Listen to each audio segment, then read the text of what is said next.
Good morning money persons, welcome to ask money person. మన ఈరోజు first question రాజా పువ్వాడి గారు పంపించారు. Can you please share your view on Swiss military stock? I saw many people using this company bags, electronics, home appliances in Bengaluru and Hyderabad. I observed it's a debt free company and revenues is also increasing continuously. చాలా interesting కంపెనీని అయితే మీరు find out చేశారండి. Actual మీరు question పంపించిన తర్వాత ఈ company related work చేయడం స్టార్ట్ చేసాం. మన కళ్ళు ముందే అంటే నేను ప్రతిసారి మాట్లాడుతుంటాను, M&As మీద మనం ఫోకస్ చేసినట్టయితే we can make lot of money అని చెప్పి మాట్లాడుకుంటాం కదా. దానికి one of the best example ఇది. స్పెషల్ సిచ్యువేషన్ ప్లే అయినప్పుడు కంపెనీ ఎలా పర్ఫామ్ చేసింది అండ్ నెంబర్స్ పరంగా ఎలా మూవ్ అయ్యి, ఇదంతా పాస్ట్ పార్ట్. వేరే కరెంట్లీ కంపెనీ గురించి మాట్లాడుకోవాలంటే వీళ్ళు ప్రొడక్ట్ పోర్ట్ఫోలియో ఏం బిల్డ్ చేశారు అండ్ అలాగే ఫ్యూచర్ రిలేటెడ్గా మేనేజ్మెంట్ ఏం ఆలోచిస్తుంది, ఈ 3 పార్ట్స్లో మాట్లాడుకుందాం. ఫస్ట్ స్పెషల్ సిచ్యువేషన్ పార్ట్ విషయంకి వచ్చేసరికి ఇది నెట్వర్క్ లిమిటెడ్. ఈ కంపెనీ పేరు యాక్చువల్లీ 2020లో కరెంట్ ప్రమోటర్స్ ఎవరైతే ఉన్నారో వాళ్ళు ఈ కంపెనీని ఎక్వైర్ చేసిన తర్వాత వాళ్ళు ఏం చేశారంటే స్విస్ మిలిటరీ గ్రూప్ ఏదైతే ఉన్నారో దాంతో నవంబర్ 2020లోని ఇండియాలోని ఇన్నర్ గార్మెంట్స్ అండ్ అలాగే హోమ్ అప్లయన్సెస్ వాళ్ళ నేమ్ని ఎక్స్క్లూజివ్లీ యూజ్ చేసుకోవడం గురించి టైఅప్ అయిన తర్వాత ఈ కంపెనీ పేరుని స్విస్ మిలిటరీగా అయితే చేంజ్ చేశారు డిసెంబర్లోని. అండ్ కరెంట్లీ చూసినట్టయితే only inner garments and home appliances మాత్రమే కాకుండా అక్రాస్ ఆల్ కేటగిరీస్లోని ఈ స్విస్ మిలిటరీ బ్రాండ్ని ఎక్స్క్లూజివ్లీ ఇండియాలో వీళ్ళు వాడుకోవడానికి అయితే వీళ్ళు జూన్ 2022లో అయితే అగ్రిమెంట్ చేసుకున్నారు. అండ్ కంపెనీ యొక్క మేనేజ్మెంట్ చేంజ్ అయిన తర్వాత 2020 నుంచి ఇప్పటికి చూసామనుకోండి, అప్పట్లో ఈ company just hardly 3.5 crores revenue generate చేస్తుంది. ఇప్పుడు చూసినట్టయితే 188 crores లాస్ట్ TTM నెంబర్స్ చూసినట్టయితే రెవెన్యూ టాప్ లైన్ జనరేట్ చేశారు. అండ్ ఈవెన్ బాటమ్ లైన్ విషయంకి వచ్చారు కూడా లాస్ మేకింగ్ కంపెనీ నుంచి కరెంట్లీ చూసినట్టయితే almost close to 10 crores net profit అయితే జనరేట్ చేశారు. అండ్ ఈ నెంబర్స్ గ్రోత్తో పాటు స్టాక్ ప్రైస్ కూడా అంతేలా గ్రో అయింది అనుకోండి. యాక్చువల్ లెస్ దాన్ 1 రూపీ అంటే పెన్నీ స్టాక్గా ఉండే కంపెనీ కరెంట్లీ 30 రూపీస్ ప్లస్లో అయితే ట్రేడ్ అవుతున్నది. ఇదంతా పాస్ట్. అంటే యాక్చువల్లీ దీని గురించి ఎందుకు మాట్లాడానంటే మనం ఈ మర్జర్స్ అండ్ ఎక్విజిషన్స్ ఏవైతే ఎక్స్చేంజ్ ఫైలింగ్స్ వస్తుంటాయో రోజు వీటి మీద మనం ఫోకస్ చేసినట్టయితే ఇలా M&As జరుగుతున్నప్పుడు అది కూడా ఎవరైనా ఇంట్రెస్టింగ్ ప్రమోటర్ ఏదైనా చిన్న కంపెనీని ఎక్వైర్ చేస్తున్నారనుకోండి, ఆ కంపెనీలో ఏం ట్రాక్షన్ జరుగుతుందో మనం ఫైండ్ అవుట్ చేసి దాని మీద ఎక్కువ కొంచెం ఎఫర్ట్ అయితే పెట్టాలి. ఎఫర్ట్ పెట్టకుండా మల్టీ బ్యాగర్స్ అయితే రావు కదా. ఆ ఎఫర్ట్ పెట్టామనుకోండి ఇలాంటి రిటర్న్స్ అయితే సంపాదించే ఆస్కారం అయితే ఉంటుంది. మల్టిపుల్ కంపెనీస్లోని ఇలాంటివి మనం ప్రీవియస్గా కూడా చూసాం అండ్ కరెంట్లీ కూడా చాలా M&As ఇలాంటివి జరుగుతున్నాయి. ఇక్కడ ఫోకస్ చేయండి. మిగిలిన ఇన్వెస్టర్స్ కూడా చెప్తున్నాను, కొంచెం ఎఫర్ట్ పెట్టాలి. పెడితే మాత్రం డెఫినెట్లీ ఇక్కడ చాలా డబ్బులు అయితే సంపాదించవచ్చు. నో ఈ కొత్త ప్రమోటర్స్ ఈ కంపెనీని ఎక్వైర్ చేసిన తర్వాత కంప్లీట్లీ కంపెనీ పరంగా దే రీవర్క్డ్ అన్నమాట. వీళ్ళు హోమ్ అప్లయన్సెస్ సెగ్మెంట్లోని వేరియస్ ప్రొడక్ట్స్ని లాంచ్ చేశారు. ఆ స్విస్ మిలిటరీ బ్రాండ్ యూజ్ చేసుకుని దానికి బ్రాండ్ అంబాసిడర్గా సోనాలి బింద్రే గారు ఉన్నారు కదా, ఆవిడ్ని వీళ్ళు అపాయింట్ చేసుకున్నారు. అండ్ అలాగే వీళ్ళు స్విస్ మిలిటరీతో ఇనీషియల్గా టైఅప్ అయింది దేనికి, హోమ్ అప్లయన్సెస్ అండ్ అలాగే ఇన్నర్ వేర్ సెగ్మెంట్ కదా. So men's personal wear segment ఏదైతే ఉందో ఇక్కడ కూడా వీళ్ళు ఫోకస్ అయితే ఉన్నదన్నమాట. ఇక్కడ యాక్చువల్లీ వేరియస్ ప్రొడక్ట్స్ లాంచ్ చేయడం మాత్రమే కాకుండా రణదీప్ హుడా ఎవరైతే ఉన్నారో ఆయన బ్రాండ్ అంబాసిడర్ కింద అయితే తీసుకున్నారు. సో దీని ద్వారా యాక్చువల్లీ కన్జ్యూమర్ యొక్క అటెన్షన్ అయితే వీళ్ళు గ్రాప్ చేయడానికి ప్రయత్నిస్తున్నారు. అండ్ ఇది మాత్రమే కాకుండా వీళ్ళు ట్రావెల్ సెగ్మెంట్ ఏదైతే ఉన్నదో అక్కడ కూడా చాలా అగ్రెసివ్గా గ్రో చేయడానికి అయితే పోర్ట్ఫోలియోని బిల్డ్ చేస్తున్నారు. అండ్ ఎలక్ట్రానిక్ సెగ్మెంట్లో కూడా వేరియస్ ప్రొడక్ట్స్ని అయితే లాంచ్ చేశారు. అండ్ ట్రావెల్ సెగ్మెంట్లో ఇంకొక ఇంట్రెస్టింగ్ థింగ్ ఏంటంటే కంపెనీ ఫ్యూచర్ రిలేటెడ్ కూడా ఆలోచించి వీళ్ళు కొత్తగా ఒక మ్యానుఫ్యాక్చరింగ్ ఫెసిలిటీని కూడా ఒక సబ్సిడీ కంపెనీని అయితే ఫామ్ చేశారు. మ్యానుఫ్యాక్చరింగ్ ఫెసిలిటీని కూడా సెటప్ చేయబోతున్నారు రైట్స్ ఇష్యూ ద్వారా క్యాపిటల్ రైజ్ చేసి. అండ్ ఆ ఫెసిలిటీ ఈ డిసెంబర్ నాటికి కమిషన్ అవ్వబోతున్నట్టుగా అయితే రీసెంట్ ప్రెజెంటేషన్లో మనకు కనబడుతుంది. ఓవరాల్గా కరెంట్లీ వీళ్ళ దగ్గర 1500+ SKUs అయితే ఉన్నాయి. 180 లొకేషన్స్లో అయితే వీళ్ళ ప్రెజెన్స్ ఉన్నది. అండ్ ట్రావెల్ రిలేటెడ్గా ఏదైతే వీళ్ళు మ్యానుఫ్యాక్చరింగ్ ఫెసిలిటీని సెటప్ చేస్తున్నారో అక్కడ 10 లక్షల పీసులు సంవత్సరానికి తయారు చేయగలమని చెప్తున్నారు డిసెంబర్ నాటి నుంచి. సో ఇప్పటివరకు ఏంటంటే వీళ్ళు వేరియస్ మ్యానుఫ్యాక్చరింగ్ కంపెనీస్తో టైఅప్ అయ్యి వీళ్ళ ప్రొడక్ట్స్ అయితే మ్యానుఫ్యాక్చర్ చేయించుకుంటున్నారు. కరెంట్లీ వీళ్ళు ఓన్ మ్యానుఫ్యాక్చరింగ్ ఫెసిలిటీస్ వైపు కూడా మూవ్ అవుతున్నారు. And company debt free company. And government యొక్క CPC CSG క్యాంటీన్స్ ఏవైతే ఉంటాయి, అదే సెంట్రల్ గవర్నమెంట్ క్యాంటీన్స్ ఏవైతే ఉంటాయి వాటితో కూడా వీళ్ళు టైఅప్ అవుతున్నారు. అక్కడ వీళ్ళ ప్రొడక్ట్స్ త్వరలోనే సెల్ అవుతాయని అయితే చెప్తున్నారు. సో అక్కడ నుంచి కూడా అడిషనల్ సేల్స్ అయితే వీళ్ళు ఎక్స్పెక్ట్ చేస్తున్నారు. ఓవరాల్గా కొత్త మేనేజ్మెంట్ ఏదైతే ఉన్నదో ఈ షార్ట్ పీరియడ్లోనే చాలా పాజిటివ్ ట్రాక్షన్ అయితే కంపెనీలో తీసుకొచ్చారు. అంటే ప్రొడక్ట్ లాంచెస్ రిలేటెడ్గా మాత్రమే కాకుండా వీళ్ళు డిస్ట్రిబ్యూషన్ నెట్వర్క్ని కూడా బాగానే బిల్డ్ చేసుకున్నట్టుగా మనకు అర్థమవుతుంది. సో ఇంట్రెస్టింగ్ యాక్టివిటీ అయితే కంపెనీలో జరుగుతున్నట్టుగా అనిపించింది నాకైతే చదివినప్పుడు. కానీ ఆ స్పెషల్ సిచ్యువేషన్ పార్ట్ ఏదైతే ఉన్నదో అదైతే అయిపోయింది. ఇక్కడ నుంచి ఈ కంపెనీలోని మనం అంటే స్టాక్ ప్రైస్లో గ్రోత్ చూడాలంటే వీళ్ళు బిజినెస్ని ఎలా గ్రో చేస్తారన్న దాని మీద అయితే చూడాల్సి ఉన్నది. సో రెగ్యులర్గా ట్రాక్ చేస్తూ ఉండండి. క్వార్టర్లీ వీళ్ళు ప్రెజెంటేషన్స్ రిలీజ్ చేస్తున్నారు. ఈవెన్ యాన్యువల్ రిపోర్ట్స్ కూడా యాక్చువల్లీ మేనేజ్మెంట్ చేంజ్ అయితే ఎంత చేంజ్ వస్తుంది అన్నదానికి ఎగ్జాంపుల్ అనమాట. మీరు 2020 కన్నా ముందు వీళ్ళ యాన్యువల్ రిపోర్ట్స్ చూడండి అండ్ ఇప్పుడు లేటెస్ట్ యాన్యువల్ రిపోర్ట్స్ చూడండి, చాలా డిఫరెన్స్ అయితే క్లియర్లీ కనబడుతుంది. న్యూ మేనేజ్మెంట్ కంపెనీ పరంగా వాళ్ళ సీరియస్నెస్ అయితే క్లియర్లీ కనబడుతుంది అండ్ అలాగే బిజినెస్ని గ్రో చేయడానికి అయితే ప్రయత్నిస్తున్నారు. కాకపోతే ఓన్లీ ఇష్యూ ఏంటంటే company as of no conference calls అయితే కండక్ట్ చేయట్లేదు. కండక్ట్ చేసినట్టయితే మనకి ఇంకొంచెం బిజినెస్ పరంగా మేనేజ్మెంట్ యొక్క యాక్టివిటీస్ అండ్ ఫ్యూచర్ రిలేటెడ్ వాళ్ళు ఎలా వర్క్ చేస్తున్నారు, ఎలా ఆలోచిస్తున్నారు దాని మీద ఒక క్లారిటీ అయితే వస్తుంది. ఓవరాల్గా ఈ ఫౌండ్ అవుట్ ఇంట్రెస్టింగ్ కంపెనీ అండి. కాకపోతే నా ఓన్లీ సజెషన్ ఏంటంటే రెగ్యులర్గా ట్రాక్ చేయండి. క్వార్టర్ నెంబర్స్ అవి ట్రాక్ చేసిన తర్వాత డెసిషన్ తీసుకోండి. ఎందుకంటే స్టాక్లో చాలా మంచి ర్యాలీ అయింది కాబట్టి నెంబర్స్లో గ్రోత్ వస్తుంది అనుకోండి, దెన్ కన్సిడర్ చేయడం would be better option. Next question Harish అడుగుతున్నారు. ఐఎమ్ 31 years old అన్న. I'm a software employee. I'm married, recently blessed with a baby boy. ఈ 6 months old నౌ. నేను నెక్స్ట్ 2 monthsలో ఒక 2 lakh rupees పోస్ట్ ఆఫీస్లోని 3 yearsకి ఎఫ్డీ చేద్దాం అనుకున్నాను. అండ్ అలాగే సేమ్ నెక్స్ట్ ఇయర్ కూడా ఒక 2 lakh rupees, దాని తర్వాత ఇయర్ కూడా ఒక 2 lakh rupees ఎఫ్డీ చేద్దాం అనుకున్నాను. మా బాబుకి 3 years వచ్చిన తర్వాత వాడి స్కూల్ ఫీజు కోసం కరెంట్ ఇంట్రెస్ట్ రేట్ ఏదైతే ఉన్నదో 7% ఇంట్రెస్ట్ రేట్తోని నాకు 3 years తర్వాత 2,42,000 rupees అయితే వస్తుంది. అందులో ప్రిన్సిపల్ అమౌంట్ ఏదైతే ఉన్నదో దాన్ని మళ్ళీ ఎఫ్డీ చేసేద్దాం అనుకున్నాను. ఇంట్రెస్ట్ అమౌంట్ని బాబు స్కూల్ ఫీజు కోసం యూజ్ చేద్దాం అనుకున్నాను. ఇలా ఎవ్రీ ఇయర్ మెచ్యూరిటీస్ వచ్చేటట్టు ప్లాన్ చేసుకుని తన స్కూల్ ఫీజుని అయితే ప్లాన్ చేద్దాం అనుకున్నాను. Is it a good idea? Yeah, good idea అండి. కాకపోతే ఇన్ఫ్లేషన్ పార్ట్ మీరు ఇగ్నోర్ చేసేస్తున్నారు. ఓకే, 42,000 మీకు ఇంట్రెస్ట్ ఇప్పుడు నెక్స్ట్ 3 to 4 years వరకు మేనేజ్ అయిపోతుంది. దాని తర్వాత తను ఎదిగే కొద్దీ ఏమవుతుంది, స్కూల్ ఫీజులు అయితే పెరుగుతాయి కదా. సో దాన్ని కూడా మనం ఒకవేళ మనం ఇన్వెస్ట్ చేసే ప్రోడక్ట్ నుంచి ఆ డబ్బులను సంపాదించాలనుకున్నట్టయితే కొంచెం వాలటాలిటీ తీసుకోగలిగినట్టయితే ఓకే, ఫస్ట్ డిపాజిట్ ఏదైతే ఉన్నదో అది ఫిక్స్డ్ రిటర్న్ ఇచ్చే ప్రోడక్ట్లో పెట్టండి. దాని తర్వాత వచ్చే డిపాజిట్స్ అమౌంట్స్ ఏవైతున్నాయో వాటిని కొంచెం వాలటాలిటీ ఉన్న ప్రొడక్ట్స్ అయినా కూడా, అంటే రిస్క్ తీసుకోలేకపోతే మీరు బ్యాలెన్స్ అడ్వాంటేజ్ ఫండ్స్ కానీ లేకపోతే అగ్రెసివ్ హైబ్రిడ్ కేటగిరీ ఫండ్స్ కానీ ఆర్ ఇన్ఫాక్ట్ ఇండెక్స్ ఫండ్లో పెట్టగలిగినట్టు ఇంకా బెటర్. ఆర్ ఇంకేమైనా మిడ్ అండ్ స్మాల్ క్యాప్స్ అవి మీ రిస్క్ అప్డేట్ మీద డిపెండ్ అయి ఉంటుంది అనమాట. అలాంటి ఫండ్స్ చూస్ చేసుకున్నట్టయితే మీరు 10 to 12% రిటర్న్ అయితే ఓవర్ ఏ పీరియడ్ ఎక్స్పెక్ట్ చేయొచ్చు అనమాట. So that will give you more return కదా. సో మోర్ రిటర్న్ వచ్చినప్పుడు మీకు ఇన్ఫ్లేషన్ పార్ట్ని కూడా అయితే కవర్ చేస్తుంది. కానీ నాకు అసలు వాలటాలిటీ వద్దు, ఈక్విటీ మార్కెట్స్ వద్దు అనుకున్నట్టయితే దెన్ అదర్ ఆప్షన్ ఏంటంటే మీరు ఎలాగ డిపాజిట్ చేసే 2 lakh rupees కదా.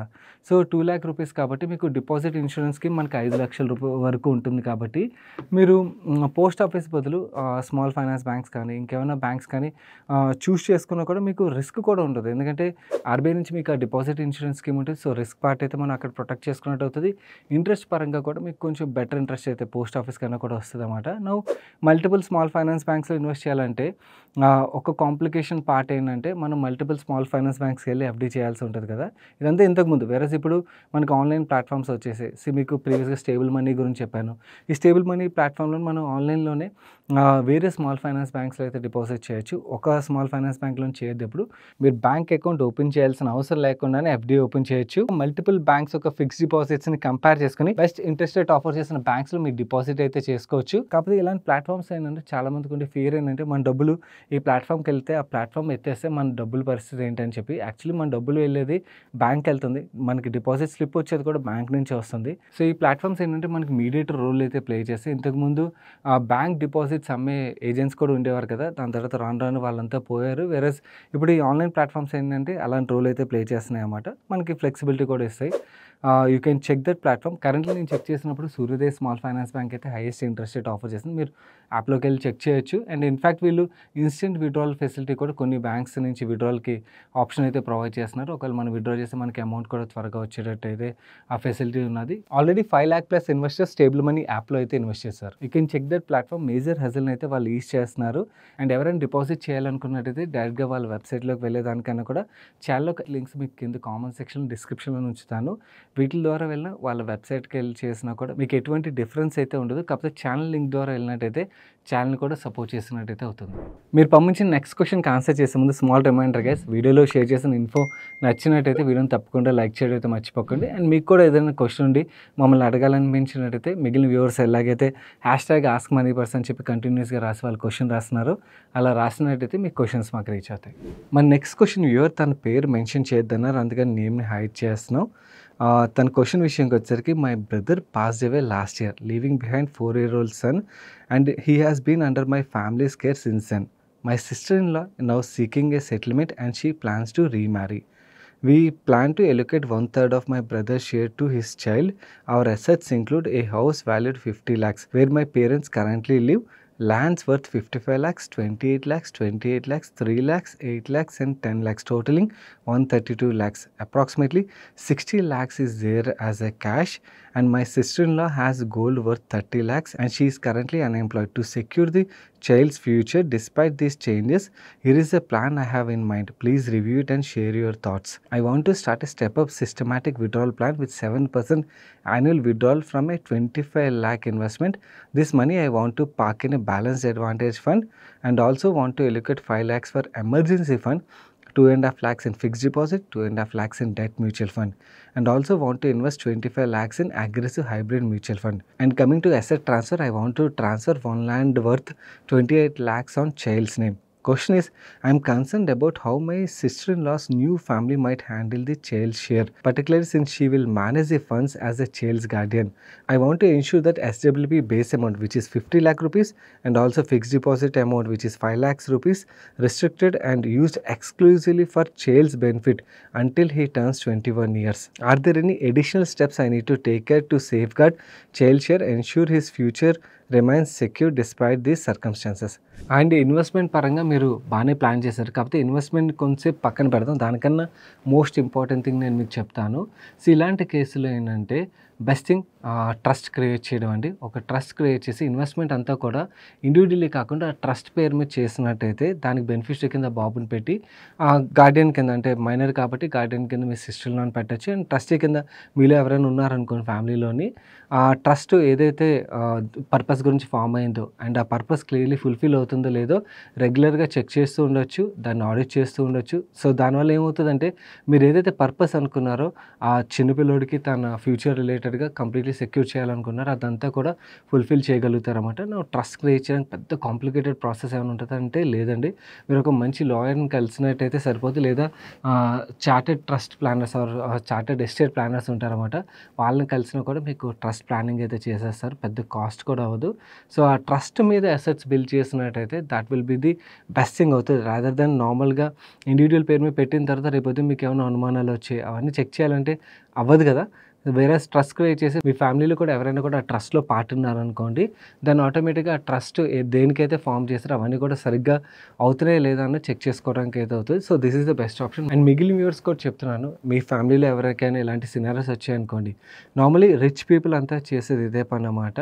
వాళ్ళు ఏదైనా అసెట్స్ని సెక్యూర్ చేయాలనుకున్నట్టయితే ట్రస్ట్ ఫామ్ చేసి ఆ ట్రస్ట్ మీదకి అసెట్స్ ట్రాన్స్ఫర్ చేసి అక్కడి నుంచి బెనిఫిషరీకి పాస్ ఆన్ చేయడానికి అయితే ప్రయత్నిస్తారు. అది మనందరం కూడా చేయొచ్చు, ఓన్లీ అవేర్నెస్ లేక చేయమన్నమాట. సో దీని రిలేటెడ్గా మీ ఫ్యామిలీ కూడా కొంచెం అవేర్నెస్ అయితే స్ప్రెడ్ చేయండి. So this is the best way to handle such scenarios. My next question is Kranti Kumar garu adugutunnaru. Hi Sagar, what about your current view on Mahindra and Mahindra? Sales and order book is growing good and they are launching new vehicles with 3XO and Rox. Both are in good demand, but I'm not seeing more focus on EV side when compared to Tata Motors. అలానే సరే ఏంటండి వీళ్ళ presentations కానీ లేకపోతే management commentary చూస్తే EV side వీళ్ళు బాగానే focus చేస్తుంటే మనకు అర్థమవుతుంది. Though they have not launched, అంటే టాటా మోటార్స్ కరెంట్లీ చాలా ఈవీ మోడల్స్ అనేది తీసుకొస్తుంది. వేరేస్ వీళ్ళు ఈవీ రిలేటెడ్గా ఇంకా లాంచ్ చేయకపోయినా కూడా త్వరలో లాంచ్ చేస్తామని చెప్పి ఆల్రెడీ వేరియస్ మోడల్స్ రిలేటెడ్ వీళ్ళు అనౌన్స్మెంట్స్ అయితే చేశారు. అండ్ అలాగే టీజర్ వీడియోస్ కూడా రిలీజ్ చేశారు. ఒకళ్ళు చూడనట్టయితే చూడండి, వీడియోస్లోని వెహికల్స్ అయితే బాగా కనబడుతున్నాయి డిజైన్ అవి. కానీ యాక్చువల్లీ ఏంటంటే ప్రీ మ్యానుఫ్యాక్చరింగ్ మోడల్స్ ఏవైతే చూపిస్తారో దానికి మ్యానుఫ్యాక్చర్ అయిపోయిన తర్వాత లాంచ్కి రెడీగా ఉన్న వెహికల్కి డిజైన్లో చేంజెస్ అయితే చాలా వస్తాయి. ఒకవేళ వీళ్ళు చాలా అట్రాక్టివ్ డిజైన్తోని అండ్ అట్రాక్టివ్ వాల్యుయేషన్ తీసుకొచ్చారనుకోండి, ఈవీ సైడ్ కూడా వీళ్ళకి మంచి ట్రాక్షన్ మనం ఎక్స్పెక్ట్ చేయొచ్చు. ఇదంతా ఫ్యూచర్లో పార్ట్ గురించి మాట్లాడుకోవాలంటే కరెంట్లీ వీళ్ళు తీసుకొస్తున్న మోడల్స్ అయితే నాకు బాగా నచ్చుతున్నాయి. Especially Thar 5 door model Roxx ఏదైతే ఉందో నాకైతే వీడియోస్లోని ఫొటోస్లోని చూసినప్పుడు నాకైతే బాగా నచ్చింది. అండ్ మీరు కూడా మిగిలిన వ్యూవర్స్ మీలో ఎవరైనా కూడా వీడియోస్ ఫొటోస్ అవి చూసినట్టయితే మీ వ్యూని అయితే కింద కామెంట్ సెక్షన్లో షేర్ చేయండి. నాకైతే బాగా అనిపించింది. సో డెఫినెట్లీ ఇది బాగా క్లిక్ అవుతుందని అయితే క్లియర్లీ అనిపిస్తుంది. లెట్స్ సే ఏదైతే డిమాండ్ రానున్నదో వీళ్ళు డెలివరీస్ ఎంత ఫాస్ట్గా చేస్తారో చూడాల్సి ఉన్నది. సో బిజినెస్ పరంగా అయితే మాత్రం గ్రోత్ అయితే కనబడుతుంది, విజిబిలిటీ అయితే ఉన్నది. ఇదంతా బిజినెస్ సైడ్. వేరే స్టాక్ పరంగా మాట్లాడుకోవాలంటే మనం ఏదైతే ఫండమెంటల్ అనాలిసిస్ రిలేటెడ్‌గా ఆటో సెక్టర్ గురించి మాట్లాడుకుంటూ మహీంద్రా అండ్ మహీంద్రా మీద వీడియో చేసాం. ఆ టైంకి కంపెనీ స్టాక్ ఎంతున్న ₹1,200 ఎంతో ఉండేది. వాల్యుయేషన్స్ పరంగా 15-18 పీఈ మల్టిపుల్ ఎంతలోనో ఉండేది. వేరేస్ ఇప్పుడు 30 పీఈ మల్టిపుల్ పైకెళ్ళిపోయింది. So, fully priced in.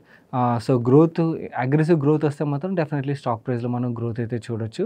కానీ ఏదైతే అండర్ వాల్యుయేషన్ అండ్ ఇగ్నోర్డ్ అలాంటి సినారియో ఉండేదో అక్కడి నుంచి ఇప్పుడు మార్కెట్ అయితే ఐడెంటిఫై చేసింది కాబట్టి ప్రైస్ ఇన్ అయిపోయి ఉన్నది. అదొకటి గుర్తుంచుకోండి. బట్ అలా అని ఎగ్జిట్ అయిపోయేంత ఎక్స్‌పెన్సివ్ వాల్యుయేషన్స్ కూడా రీచ్ అవ్వలేదు. ఎందుకంటే గ్రోత్ కనబడుతుంది కాబట్టి. కమింగ్ క్వార్టర్స్‌లో వీళ్ళు ఇలాగే మంచి మోడల్స్ లాంచ్ చేసుకుంటూ వెళ్ళినట్టయితే మనం డీసెంట్ గ్రోతే ఎక్స్‌పెక్ట్ చేయొచ్చని నా వ్యూ. మన నెక్స్ట్ క్వెషన్ వ్యూవర్ తన పేరు మెన్షన్ చేయొద్దన్నారు కాబట్టి నేను మెన్షన్ చేయట్లేదు. I'm 29 years old doing software job earning around 14 lakhs per annum. I have debts of around 12 lakh rupees including bad credits, credit card loans, online loans and etc. I'm a gambling addict person, lost more than 25 lakhs through online gaming. Now I'm going to be a father in next couple of months. I want to become debt free and earn my respect back in front of my family. Please help me with your suggestion for fastest way of getting debt free in my case. I have very low CIBIL score as well. Every month my credit card is charging 20,000 rupees of interest. Please help me here. First of all నేను మీ second లైఫ్కి congratulate చేద్దాం అనుకున్నాను అండి. ఎందుకంటే అందరి వల్ల కాదు, ఈ ఎడిక్షన్స్ నుంచి బయటికి రావాలని ఆలోచించడం, బయటికి రావడానికి ప్రయత్నించడం. సో అలా ఆలోచించారు కాబట్టి ఇది నేను మీ సెకండ్ లైఫ్ కింద అయితే కన్సిడర్ చేస్తాను. అండ్ డెట్ ఫ్రీ అవ్వాలని ఆలోచిస్తున్నారు చూడండి. ఐఎమ్ షూర్ ఈ ఆలోచించడంతోనే మీరు డెట్ ఫ్రీ అయితే అయిపోతారు. కాకపోతే దీనికి ప్రాసెస్ పార్ట్ విషయంకి వచ్చేసరికి మీరు 14 lakhs యాన్యువల్ ఇన్కమ్ అని రాశారు. కాకపోతే మీ ఎక్స్పెన్స్లు రాయలేదు కదా, అది రాస్తుంటే ఇంకొంచెం బెటర్ అయ్యేది నాకు సజెస్ట్ చేయడానికి. అండ్ ఎక్స్పెన్సెస్ మాత్రమే కాదు, మీకు ఏ లోన్స్కి ఎంత ఇంట్రెస్ట్ పడుతుందో రాసినట్టయితే ఇంకొంచెం కన్స్ట్రక్టివ్ ఆన్సర్ ఇచ్చేవాడిని. కానీ ఆ డేటా లేదు కాబట్టి నాకున్న లిమిటెడ్ ఇన్ఫర్మేషన్ బట్టి నేను మీకు సొల్యూషన్ ఇవ్వాలంటే మీ వైఫ్ వర్కింగో లేదో నాకు తెలియదు. ఒకవేళ ఆవిడ వర్కింగ్ అయినట్టయితే ఆవిడ హెల్ప్ తీసుకోవడంలో తప్పులేదు. నేను ఆవిడని మంత్లీ ఇన్కమ్ నుంచి మీకు మనీ ఇచ్చి డెట్స్ క్లియర్ చేయించుకోండి అని చెప్పి చెప్పదలుచుకోలేదు. ఆవిడ ఒకవేళ వర్కింగ్ అయినట్టయితే ఆవిడ పేరు మీద పర్సనల్ లోన్ వచ్చే ఆస్కారం ఉంటుంది కదా. ఒకవేళ పిఎల్ తీసుకున్నట్టయితే పిఎల్ ఒక ఇంట్రెస్ట్ రేట్ యాక్చువల్లీ మీకు ఈ credit card debt interest rates ఏవైతే ఉన్నాయో అవి, అండ్ అలాగే మీరు ఆన్లైన్ లోన్స్ తీసుకున్నట్టయితే వాటికి పే చేయాల్సిన ఇంట్రెస్ట్ రేట్లు ఇవన్నీ కూడా 24 నుంచి 46, 48 వరకు కూడా ఉంటాయి. వేరే పిఎల్ మీకు 10-12% దొరికే ఆస్కారం ఉంటుంది. సో అలా పిఎల్ తీసుకుని హైయర్ ఇంట్రెస్ట్ రేట్ డెట్స్ ఏవైతే వాటిని క్లియర్ చేసి నెమ్మదిగా ఈఎంఐస్ రూపంలో ఈ పిఎల్ని క్లియర్ చేసుకుని ఒక ఆస్కారం అయితే ఉన్నది. కానీ ఒకవేళ వర్కింగ్ కాని పక్షంలో మన దగ్గర ఉన్న ఆప్షన్ ఏంటి? అగైన్ ఈ సినారియో నుంచి బయటికి రావాలంటే ఫ్యామిలీ యొక్క సపోర్ట్ చాలా చాలా ఇంపార్టెంట్ అండి. ఫ్యామిలీ సపోర్ట్ లేకుండా కూడా బయటకు వచ్చే ఆస్కారం ఉన్నది. కానీ ఫ్యామిలీ సపోర్ట్ తీసుకున్నట్టయితే ఇంకొంచెం త్వరగా బయటికి రాగలుగుతారు. ఫ్యామిలీలో మీ పేరెంట్స్ ఆర్ వైఫ్ యొక్క హెల్ప్ అంటే వాళ్ళని డబ్బులు అడగద్దు, వాళ్ళని గోల్డ్ లోన్ తీసుకోవడానికి హెల్ప్ చేయమని అడగండి. ఓకే, వాళ్ళ దగ్గర అయితే ఆర్నమెంట్స్ ఉంటాయి, వాటిని గోల్డ్ లోన్ తీసుకున్నారనుకోండి. ఎందుకంటే మీ కేసులో సిబిల్ లో ఉన్నది కాబట్టి మీ పేరు మీద పిఎల్ దొరికే ఆస్కారం అయితే చాలా తక్కువ. లేకపోతే అదే ఈజియెస్ట్ ఆప్షన్ అన్నమాట. ఒకవేళ పిఎల్ దొరికితే ఆ పిఎల్ తీసుకుని క్లోజ్ చేయడం. సో ఆప్షన్ ఇక్కడ లేదు కాబట్టి మీ ఫ్యామిలీ హెల్ప్ తీసుకుని గోల్డ్ ఆర్నమెంట్స్ తీసుకుని గోల్డ్ లోన్ తీసుకున్నారనుకోండి, సిబిల్ రిలేటెడ్ ప్రాబ్లం కూడా ఉండదు కాబట్టి మీకు తక్కువ ఇంట్రెస్ట్ రేట్కే లోన్ దొరుకుతుంది. ఆ లోన్తోని మీ హైయర్ ఇంట్రెస్ట్ డెట్స్ ఏవైతున్నాయో వాటిని క్లియర్ చేయండి. ఇలా క్లియర్ చేసిన తర్వాత నెక్స్ట్ స్టెప్, ఇది చాలా చాలా ఇంపార్టెంట్. మీ ఎక్స్పెన్స్లోని మీ లైఫ్ స్టైల్ ఎక్స్పెన్స్లు ఏవైతే మ్యాక్సిమం ఎంతవరకు కట్ డౌన్ చేయగలిగితే అంతవరకు కట్ డౌన్ చేయడానికి ప్రయత్నించండి. ఎందుకంటే అలా కట్ డౌన్ చేసినప్పుడే మీరు ఆ అనుమన్స్ ఒక్కొక్కటి విడిపించి వాళ్ళకి వెనక్కి ఇవ్వగలుగుతారు. మీరు ఎప్పుడైతే విడిపించి వెనక్కి ఇస్తారో ఆటోమేటిక్గా మీ రెస్పెక్ట్ పెరిగిపోతుంది. అండ్ అలాగే మీ మీద కాన్ఫిడెన్స్ కూడా పెరుగుతుంది. అవునా? సో మ్యాక్సిమం మీ ఎక్స్పెన్స్లు కట్ చేసి ఓకే, ఏదైతే లోన్ తీసుకున్నారో దాన్ని గ్రాడ్యువల్లీ క్లియర్ చేసి ఆర్నమెంట్స్ వెనక్కి ఇవ్వండి.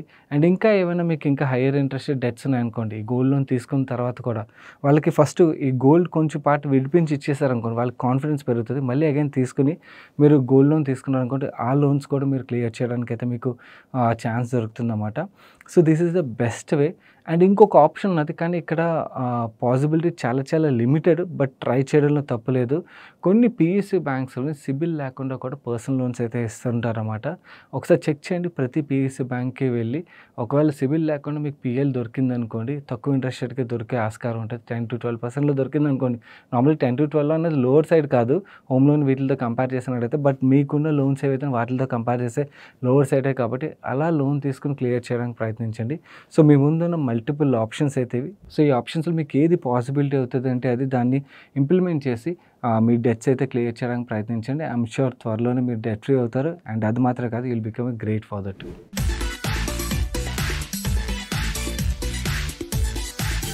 నా ఈరోజు సండే ఫండే సజెషన్ విషయంకి వచ్చేసరికి రీసెంట్ టైంలో నేను చూసిన మూవీస్లో one of the best movie అయితే చూసాను. అంటే ఒక కంపెనీ ఒక జర్నీ కూడా మనకి ఇంత ఎక్సైట్మెంట్ క్రియేట్ చేస్తుంది, ఇంత ఇంట్రెస్ట్ క్రియేట్ చేస్తుంది అని అయితే అనిపించింది అనమాట. బ్లాక్బెర్రీ ఫోన్స్ చాలామంది వినే ఉంటారు, వాడి ఉంటారు. ఈ బ్లాక్బెర్రీ ఒక స్టోరీ ఏదైతే ఉందో దీంతో ఒక ఫిల్మ్ అయితే అమెజాన్ ప్రైమ్లో అవైలబుల్గా ఉన్నది.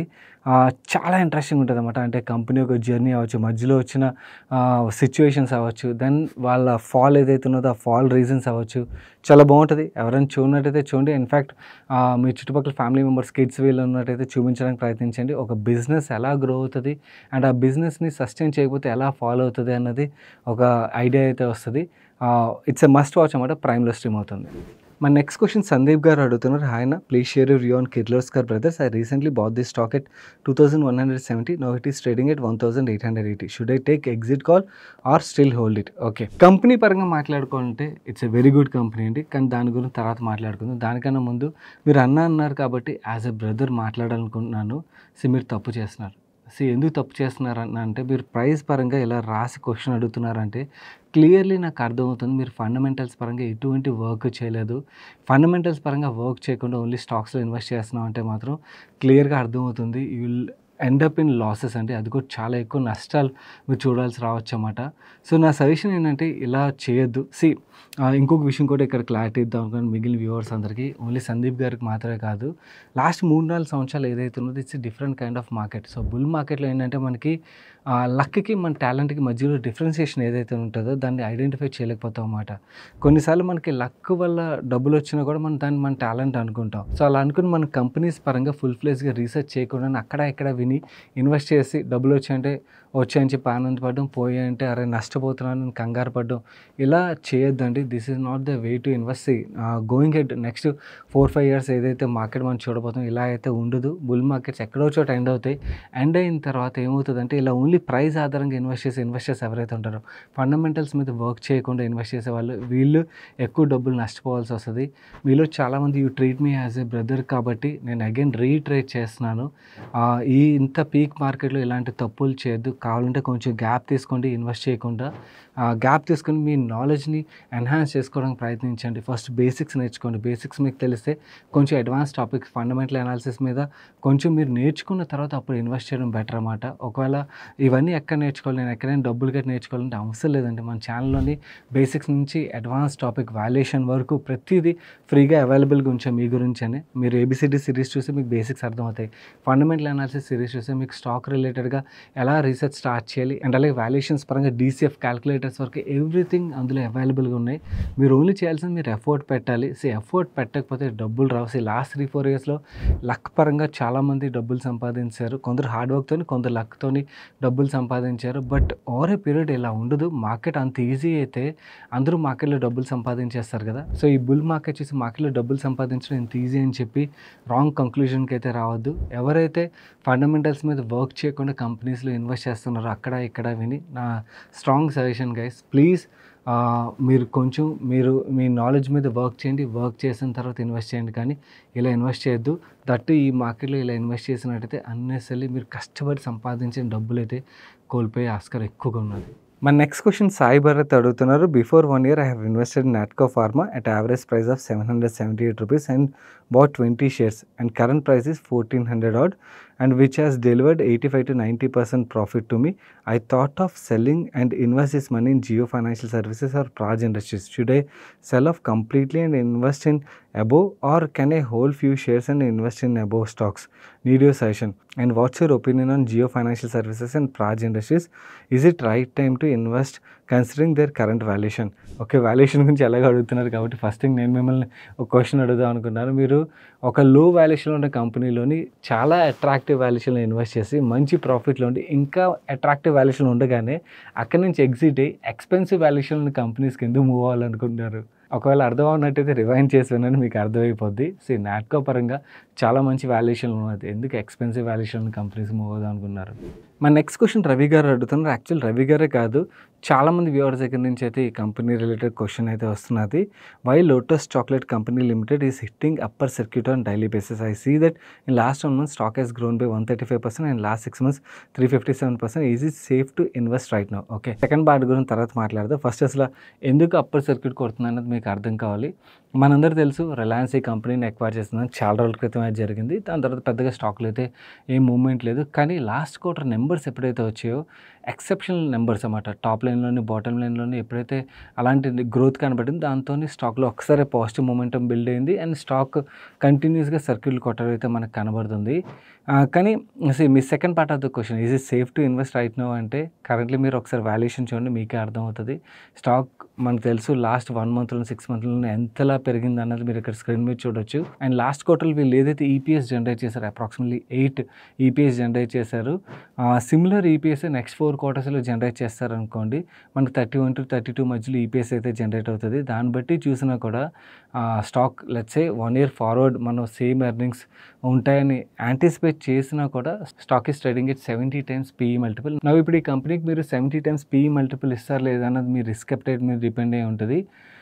ఒకటైతే చెప్తాను, లో ఫ్లోట్ గేమ్ అయితే నడుస్తున్నది క్లియర్లీ. ఇక్కడ ఫ్లోట్ చాలా తక్కువ ఉన్నది. సో ఫ్లోట్ తక్కువ ఉండడంతో స్టాక్ని అయితే బాగా లేపుతున్నారు. ఎవరైనా ఎగ్జిస్టింగ్ ఇన్వెస్టర్స్ ఉంటే యూ ఎంజాయ్ దిస్ రైడ్, ఎంతవరకు వెళ్తుందో అంతవరకు.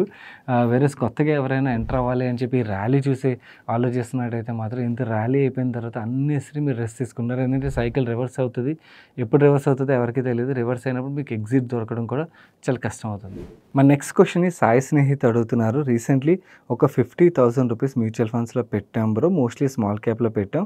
లైక్ ఒక 1 year వరకు టచ్ చేయకూడదు అనుకున్నాం. So according to market situation what will you suggest for the below question? Stop mutual fund and withdraw that negative exit load. And second question, same ఎంఎఫ్కి every month SIP పెట్టాను, so should I stop this as well? First of all మీ investment time frame ఏదైతే ఉన్నదో మీకు ఎవరు suggest చేశారో నాకు తెలియదు, కానీ ఇట్ ఈస్ కంప్లీట్లీ రాంగ్ అండి. స్మాల్ క్యాప్ ఫండ్స్ని, సెక్టరల్ ఫండ్స్ని, థీమాటిక్ ఫండ్స్ని 1 year కోసం టచ్ చేయను అని చెప్పి ఇన్వెస్ట్ చేయడం అన్నది అసలు క్రైమ్, అది తప్పు కూడా కాదు. ఎందుకంటే last 1 to 2 years is different ball game. Bull market వల్ల స్మాల్ క్యాప్స్లో మినిమం 7 year టైం ఫ్రేమ్ లేకుండా ఇన్వెస్ట్ చేయడం అనేది కరెక్ట్ కాదండి. సో ఫస్ట్ మీకు 7 year టైం ఫ్రేమ్ ఉన్నదో లేదు చూసుకొని, ఆ టైం ఫ్రేమ్ లేనట్టయితే అప్పుడు స్మాల్ క్యాప్స్ నుంచి ఎగ్జిట్ అవ్వండి. కానీ ఒకవేళ టైం ఫ్రేమ్ ఉన్నట్టయితే స్మాల్ క్యాప్స్ని 1 yearకి ఇన్వెస్ట్ చేయడం రాంగ్. అండ్ ఇన్వెస్ట్ చేసిన తర్వాత మార్కెట్ ఒక కండిషన్ గురించి వరి ఎగ్జిట్ అవ్వాలా, ఎస్ఐపి స్టాప్ చేయాలా ఆలోచించడం రాంగ్. ఫస్ట్ మీ టైం ఫ్రేమ్ చూసుకోండి, దాన్ని బట్టి మీ ఇన్వెస్ట్మెంట్ రిలేటెడ్ డెసిషన్ తీసుకోండి. స్మాల్ క్యాప్స్ అయితే మినిమం 7 years అండి. 7 years లేకుండా స్మాల్ క్యాప్స్లో ఇన్వెస్ట్మెంటే చేయొద్దు. మన నెక్స్ట్ క్వశ్చన్ శ్రవణ్ కుమార్ అడుగుతున్నారు. లాస్ట్ వీక్ నుండి నా ఫ్రెండ్ యూబిట్ కాయిన్ అనే కాయిన్ గురించి అయితే అడుగుతున్నారు. తన ఫ్రెండ్స్ 3 to 5 lakh రూపీస్ ఈ కాయిన్స్ అయితే కొన్నట్టుగా అండ్ 10,000 రూపీస్ వాళ్ళకి వచ్చినట్టుగా అండ్ 45 రూపీస్ డైలీ బేసిస్లోని వస్తుంది. అండ్ ఒరిజినల్ అమౌంట్ 500 days తర్వాత ఎక్స్ట్రా అమౌంట్తో పాటు విత్డ్రా చేసుకోవచ్చు అని చెప్తున్నారు. Please guide me how much genuine it is so that innocent people will not lose their hard and money. Actually ఇలాంటి కాయిన్లు రోజు కూడా పుట్టుకొస్తాయండి. అండ్ ఇన్ఫ్యాక్ట్ ఈ కాయిన్ రిలేటెడ్గా ఇది థర్డ్ క్వశ్చన్ అనుకుంటా నేను చూడడం, ఈ వీక్లో రావడం. మేబీ వీళ్ళు అగ్రెసివ్గా ప్రమోట్ చేస్తున్నట్టున్నారు. ఇవన్నీ పాంజీ స్కీమ్లు అండి. ఈ పాంజీ స్కీమ్లు ఎప్పుడు బబుల్ బర్స్ట్ అవుతాయో తెలియదు. పాపం చాలామంది అయితే బలైపోతారు. ఎస్పెషలీ మన తెలుగు రాష్ట్రాల్లోని అది కూడా రూరల్ మార్కెట్స్ ఏవైతే ఉంటాయో అక్కడ ఈ పాంజీ స్కీమ్లు అయితే చాలా అగ్రెసివ్గా రన్ చేస్తున్నారు. ఇలాంటి ట్రాపుల్లో పడొద్దండి. రెగ్యులేటెడ్ ప్రొడక్ట్స్ ఏవైతే ఉన్నాయో వాటిని మీరు టచ్ చేయండి. రెగ్యులేటెడ్ ప్రొడక్ట్స్ అంటే మనకు సెబీ రెగ్యులేట్ చేసే స్టాక్ మార్కెట్ అవ్వచ్చు, మ్యూచువల్ ఫండ్స్ అవ్వచ్చు, ఆర్బీఐ రెగ్యులేట్ చేసే బ్యాంక్ ఫిక్స్డ్ డిపాజిట్స్ అవ్వచ్చు, ఆర్ మీరు ఇన్సూరెన్స్ తీసుకున్నారనుకోండి ఐఆర్డీఏ రెగ్యులేటర్ ఉంటుంది. సో ఇలా రెగ్యులేటర్ ఉన్న ప్రొడక్ట్స్ని టచ్ చేయడం బెటర్. కానీ ఇలాంటి ప్రొడక్ట్స్ అన్ని ట్రాప్ అండి. ఇవన్నీ పాంజీ స్కీమ్స్ అంతే. నడిచినంతకాలం నడుస్తే లాస్ట్లో ఎవరైతే ఎంటర్ అవుతారో ఇవన్నీ ఏంటంటే ఎక్కువ మందికి సెల్ చేసిన తర్వాత వాళ్ళ దగ్గర డబ్బులు ఎక్కువ బిల్డ్ అవుతాయి. చూడండి, ఫస్ట్లో ఏంటంటే కాన్ఫిడెన్స్ బిల్డ్ చేయడానికి వాళ్ళు ప్రామిస్ ఏవైతే చేస్తారో ఆ ప్రామిస్ని ఫుల్ఫిల్ చేస్తూ ఉంటారు అన్నమాట. దాంతో యాక్చువల్లీ ఓవర్ కాన్ఫిడెన్స్ పెరిగిపోద్దాం జనాలకి. సో 50,000 పెట్టేవాళ్ళు 5 లక్షలు 50 లక్షలు అప్పులు చేసి పెట్టాలి, ఇలాంటివన్నీ చేస్తారు. అక్కడే మొత్తం గేమ్ అంతా రివర్స్ అవుతుంది. ఇవి పాంజీ స్కీమ్స్, వీటి నుంచి ఎంత దూరంగా ఉంటే అంత మంచిది. That's it for today's ask money per guys. ఎవరైతే ఎఫ్‌డి చేయాలనుకుంటారో స్టేబుల్ మనీ యొక్క లింక్స్ కింద కామెంట్ సెక్షన్, డిస్క్రిప్షన్‌లో ఉంచుతాను. You can check those links. And also ask money per share చేసిన ఇన్ఫో మీకు హెల్ప్‌ఫుల్ అయిపోయి వీడియోని లైక్ చేయనట్లయితే వీడియోని లైక్ చేసి మీ ఫ్రెండ్స్ అండ్ ఫ్యామిలీ మెంబర్స్కి వీడియో హెల్ప్‌ఫుల్ అవుతుందంటే వాళ్ళకి తప్పకుండా షేర్ చేయండి. నిన్న సాటర్డే రోజు మన ఛానల్‌లో ఒక ఇంట్రెస్టింగ్ వీడియో అయితే వచ్చింది. మీరు చూడనట్టయితే ఇక్కడ వెనకాల వస్తే తప్పకుండా చెక్ చేయండి. నేను సాయి కృష్ణ పత్రి మరొక మంచి వీడియోతో మీ ముందుకు వస్తాను. Till then bye bye, take care.